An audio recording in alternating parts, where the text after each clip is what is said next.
Ayan na naman. Order na naman to. Para sa bata to. Ayan oh.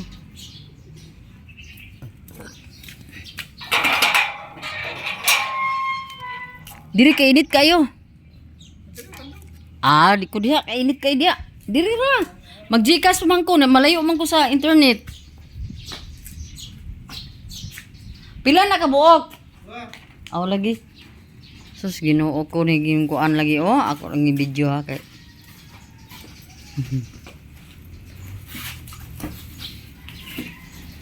Ambot na ang order para ni Baby M. Blansiyag pila. Baby M. Hello mga tiyaying. Hello, magandang hapon sa inyong lahat. Ang tiyaying ninyo ay dito lang oh. Tingnan mo nga yung kama ko oh. Sobrang ano talaga siya. Makalat na makalat ang ating kama mga tiyaying dahil dito ako ngayon. Dito ako nagtambay.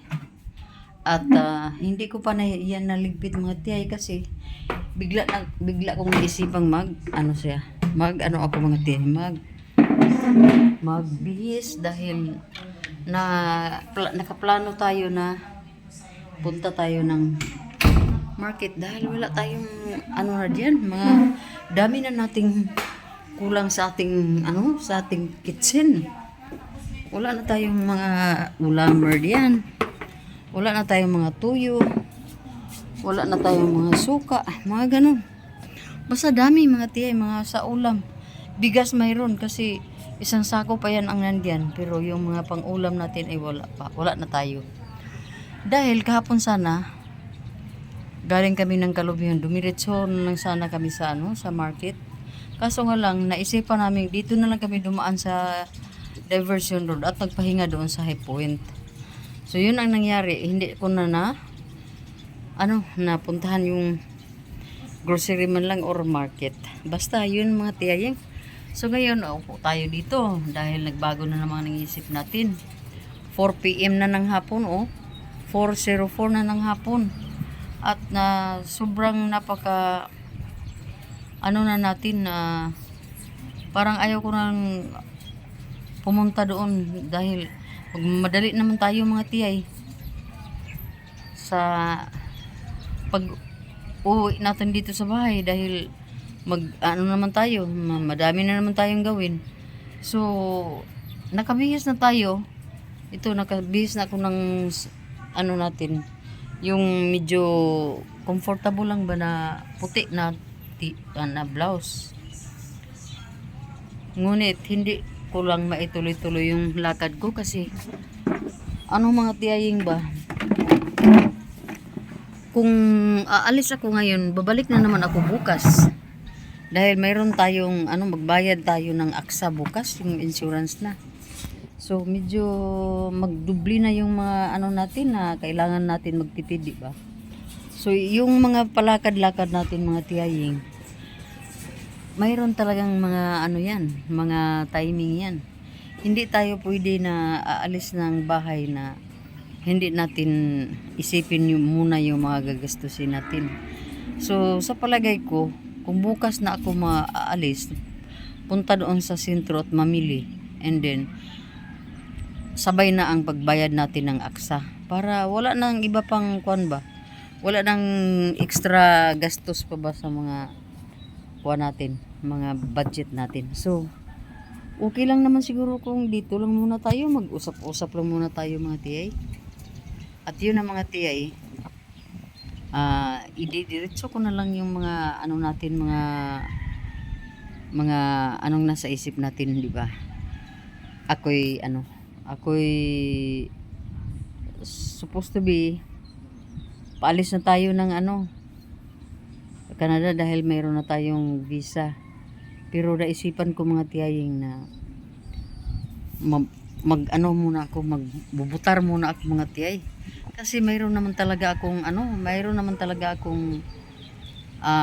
mayroon talaga akong mga kandidato na gusto ko talagang butaran mga tiyaying. At nasasayangan ako na kahit mag-isa ako sa pagboto ko, Sa ano ko lang ba, sa sarili ko, isa lang naman yung ano ko. Pero sayang na sayang talaga yun mga tiyay. So, piliin ko na lang na June na lang ako aalis. Dahil yun, ikakast ko yung boto ko sa mga taong gustong gusto ko talaga. So, yung mga tiyay, hindi ko lang i-mention muna dito yung mga ano natin, mga beat natin, no? Basta, andito tayo sa Mindanao. Kaya alam na natin kung sino ang ating iboboto. Yung makakatulong sa buong bansa, hindi lang sa Mindanao, kundi sa buong bansa na. Ah, ha? Na, mura na kong isayangan. Oy, ugma na lang guro. Nakailis na gani unta ko. Nakailis na ko. Na, inabala tayo ni Ziki Boy, no? Dahil nagpapaalam na aalis. Kagigising lang yan mga tiyay. Na from night to 4 p.m. Walang almusal, walang lunch, diretso na yan, dinner na yung kinain niya ngayon. So, mahirap i-manage yung ganong klaseng bata. Ilang bisis na akong nag-knock sa kanyang pintuan, pero ayaw. So, pinabayaan ko na lang mga tiyaying ka sa ma-stress pa tayo. Diba? Hello mga tiyaying. Hapon na. At si Ziki, aalis daw, punta daw sa school. Maglaro daw siya ng volleyball. So sabi ko sa kanya, bakit kayo aalis na? Medyo hapon na, mag 5 p.m. na oh. 5:22 na pala. So napaka ano na talaga. Bakit aalis pa na sobrang ano na talaga, hapon na. Pero yun ang gusto niya mga tiyak, hindi na yan mabawalan natin. Hindi na natin siya mapigilan. Dahil nagbibinata na siya. Kahit na magalit ako,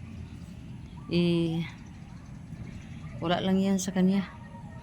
Alis siya, sabi niya, malapit lang daw sa bahay ng lolo niya. So, wala akong mga tiyay. So, ngayon, bumalik na naman tayo dito. Kasi dito lang tayo marirelax mga tiyay, lalong-lalo na ngayon na ako yung nag-iisa dito sa bahay. Kasi si Walter umalis.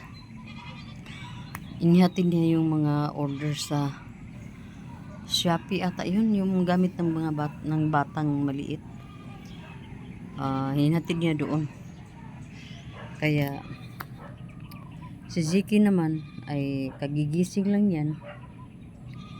And then, nagligo. Pagtapos kumain, naligo ka agad. And then, nagbihis kasi aalis daw. Pero meron akong inano sa kanya. May inutos pa ko sa kanya. Aywan ko lang kung babalik yun or tuloy-tuloy na ang kwan niya. Pag niya, punta niya doon sa ano.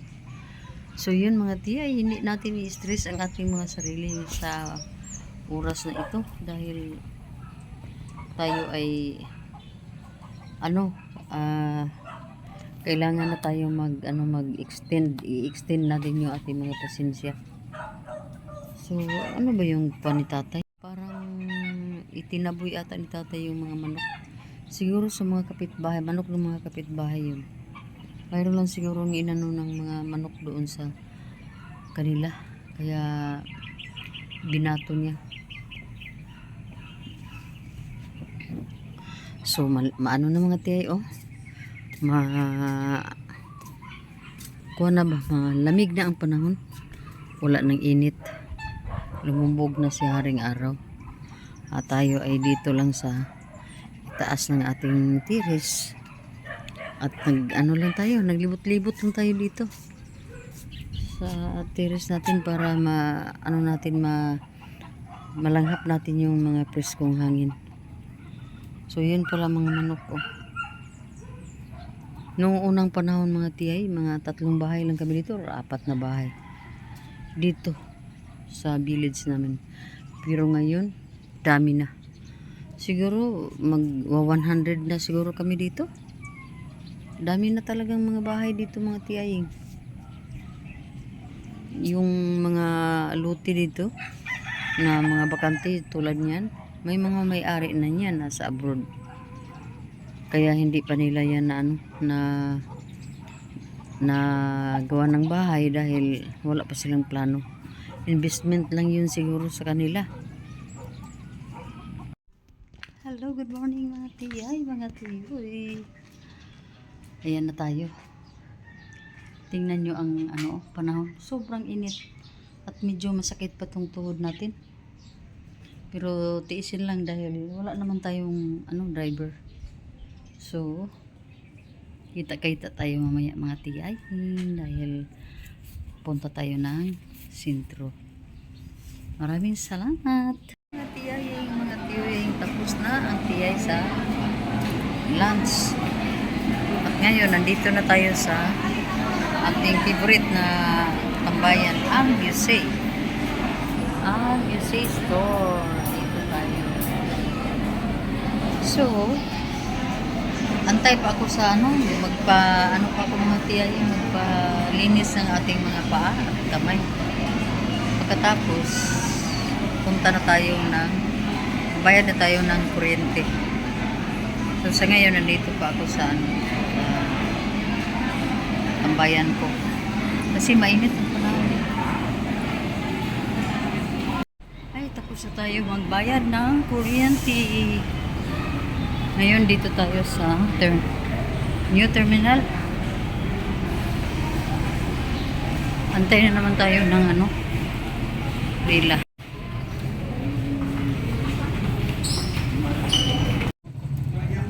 Sobrang init ng panahon.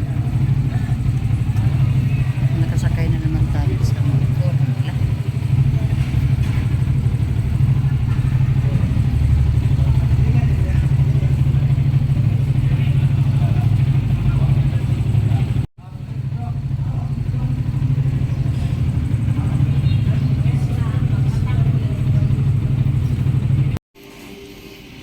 Hanap tayo ng pan. Ito. Bilon. Yan o. Mga binibili natin.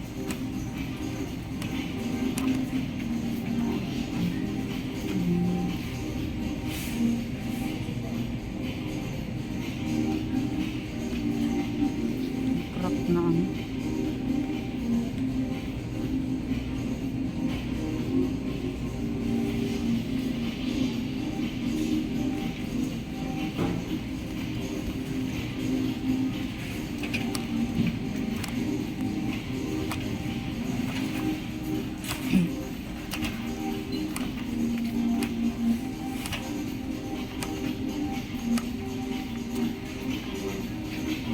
Bili tayo ng sardines. Itong pan siguro, Youngstown.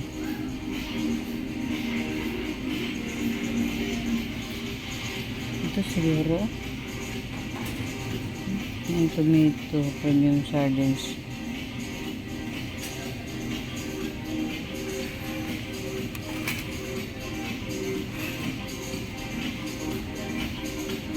Tsaka itong mga ano 38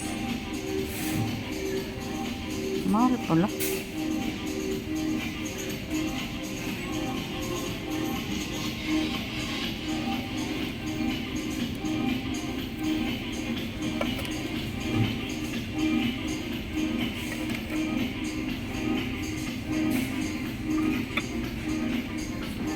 Yan lang.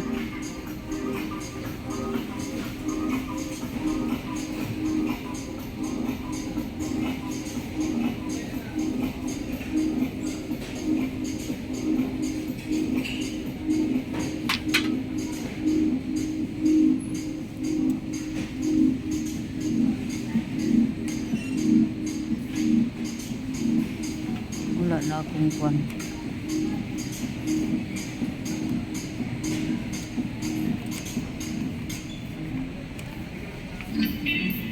Good day, shoppers. A friendly wellness reminder for your shopping convenience. Look out for the health and wellness section near the fresh produce area for a unique healthy shopping experience. Discover certified healthy green tag products Approved by the Food and Nutrition Research Institute. Be guided by convenient product labels like choices for the healthy heart, weight management, guilt-free, low sugar, and kids nutrition. Enjoy quality but affordable healthy goodies all in one spot. So shop smart and make the healthier choice today. Only at Robinson's Supermarket. Nakarating na tayo dito sa puno ng kahoy. Yan ang ating mga binili. Ano ba si Walter? Antay mo na ako ng Walter. Sakit dito.